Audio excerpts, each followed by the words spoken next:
मोदी सरकार देशात जातनिहाय जनगणना करणार। केंद्रीय मंत्रिमंडळाच्या बैठकीमध्ये निर्णय। 94 वर्षांनंतर देशामध्ये जातनिहाय जनगणना होणार। तसंच स्वातंत्र्यानंतर देशात प्रथमच जातनिहाय जनगणना होणार।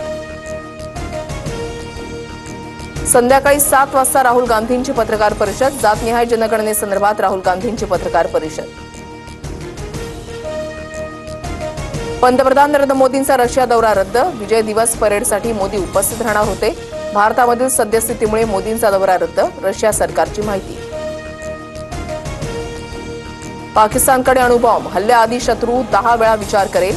मरियम नवाज यांची दरपोक्ती। आमच्याकडे तुमच्या आधीपासून अणुबॉम्ब। फारुख अब्दुल्लांचं प्रत्युत्तर। परळमधील एल्फिस्टन पुलाच्या पाडकामाविरोधात मुंबई उच्च न्यायालयामध्ये याचिका। याचिकाकर्त्याचे आक्षेप विचारात घेण्याचे एमएमआरडीएला निर्देश। 3 दिवसांमध्ये याचिकाकर्त्याला म्हणणं मांडावं लागणार।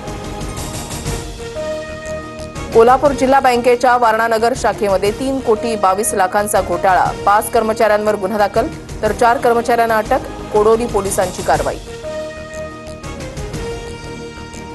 बीडच्या थारूरमध्ये कोयता गँगची दहशत। सीसीटीव्ही कॅमेऱ्यामध्ये कोयता गँग कैद। 25 ते 30 तरुणांकडून रात्रीची गस्त सुरू।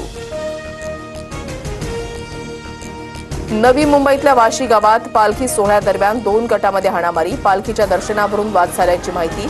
मारहाण केल्याप्रकरणी 7 जणांच्या विरोधात गुन्हा दाखल। ऊस उत्पादक शेतकऱ्यांसाठी गुड न्यूज। केंद्र सरकारकडून ऊसाला प्रतिटन 3,550 रुपये एफआरपीची घोषणा।